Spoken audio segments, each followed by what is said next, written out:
आपल्या देशाला स्वातंत्र्य मिळून 78 वर्षे उलटली, परंतु सामाजिक स्वातंत्र्यासाठी आजही आपला देश तेवढ्याच तीव्रतेने लढत आहे जेवढा त्या काळी इंग्रजांविरुद्ध स्वातंत्र्यासाठी लढला.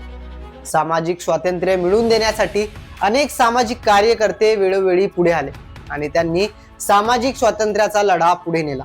असेच एक क्रांतिकारी नेते म्हणजे बिहारचे माजी मुख्यमंत्री तसेच भारतरत्न कर्पूरी ठाकूर. सध्या सर्वात जास्त चर्चा आहे ती म्हणजे बिहारच्या राजकारणाची. बिहारमध्ये पुन्हा एकदा नितीश कुमार हे सत्तेत आले आहे. बिहारच्या जनतेने नितीश कुमार आणि एनडीएला ऐतिहासिक असा जनादेश दिला. नितीश कुमारच्या विजयाचे तसेच त्यांच्या व्यक्तिमत्वाचे विश्लेषण सध्या जोरदार राजकीय वर्तुळात सुरू आहे. यातच सर्वात जास्त सुरू आहे ती म्हणजे ज्यांच्या पावलावर पाऊल ठेवून नितीश कुमार हे मुख्यमंत्री झाले अशा कर्पूरी ठाकूर यांची. तसं म्हटलं तर संपूर्ण देशातच जाती व्यवस्था प्रभावीपणे काम करते. जातीय तणाव निर्माण होणे, जातीय वैरातून हिंसा होणे तसेच जातीचा सामाजिक बहिष्कार होणे हे सगळीकडे पाहायला मिळतं. परंतु सर्वात जास्त जातीय राजकारण जिथे चालतं ते राज्य म्हणजे बिहार. बिहारमध्ये जातीच्या छातीवर उभं राहून मतदान केलं जातं अशी धारणा आहे. यासाठी बिहारची आर्थिक स्थिती तसेच इतर वेगवेगळे कारण कारणीभूत आहे. त्याची चर्चा आपण कधीतरी करूया.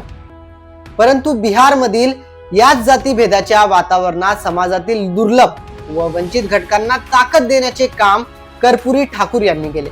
1952 मध्ये पहिल्यांदा कर्पूरी ठाकूर विधानसभेत आमदार म्हणून निवडून आले. त्यानंतर बिहारचे शिक्षा मंत्री झाले, नंतर बिहारचे मुख्यमंत्री झाले असा त्यांचा प्रवास होता. ते बिहारचे पहिले नॉन काँग्रेस मुख्यमंत्री देखील होते. आपल्या मुख्यमंत्री पदाच्या कार्यकाळात त्यांनी शालेय शिक्षणात हिंदी भाषा अनिवार्य केली, सरकारी कामकाजाची भाषा हिंदी केली, शेतीवरील लगान माफ केले असे मोठे चांगले निर्णय त्यांनी घेतले. परंतु या सर्व निर्णयांपैकी सर्वात ऐतिहासिक निर्णय होता ज्यामुळे बिहारचं राजकारण तसेच समाजकारण हे नेहमीसाठी बदलून गेलं. 1970 मध्ये पहिल्यांदा मुख्यमंत्री झाल्यानंतर कर्पूरी ठाकूर यांनी बिहारमधील मागासवर्गीय समुदायासाठी मुंगेरीलाल आयोग स्थापन केला. 1976 मध्ये याच मुंगेरीलाल आयोगाने आपला रिपोर्ट मुख्यमंत्र्यांना सादर केला. यानुसार 128 मागासवर्गीय जाती या आयोगाने आयडेंटिफाय केले. त्यानंतर याच रिपोर्टच्या आधारे कर्पूरी ठाकूर यांनी ओबीसीचं उपवर्गीकरण केलं.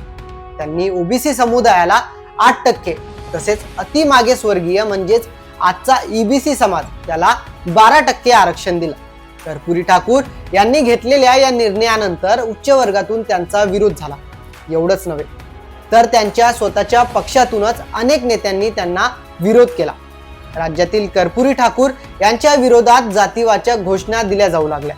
अखेर त्यांना आपल्या मुख्यमंत्री पदाचा राजीनामा द्यावा लागला. परंतु त्यांनी घेतलेल्या ऐतिहासिक निर्णयामुळे समाजातील त्या घटकाला ताकद मिळाली ज्याच्याकडे याआधी कुठल्याही वर्गाने लक्ष दिलं नव्हतं. त्यांच्या एका निर्णयामुळे बिहारचं चित्र बदलून गेलं. आजही बिहारमध्ये या दुर्बल जाती राज्यातील राजकारणाची दिशा ठरवतात. 1990 मध्ये केंद्र सरकारने देखील मागासवर्गीयांना 26% आरक्षण दिलं, पण त्याचा पाया हा कर्पूरी ठाकूर यांच्या त्या निर्णयात दिसतो असं म्हटलं तरी वावगं ठरणार नाही. एकूणच कर्पूरी ठाकूर यांच्या कार्याने केवळ बिहारमध्ये नाही तर संपूर्ण देशाला परिवर्तनाला दिशा मिळाली. कर्पूरी ठाकूर बद्दलचा हा व्हिडिओ कसा वाटला हे आम्हाला कमेंट मध्ये सांगायला विसरू नका. आणि व्हिडिओ आवडला असेल तर चॅनलला सबस्क्राईब करा आणि व्हिडिओ आवडला असेल तर त्याला लाईक, शेअर आणि सबस्क्राईब करा.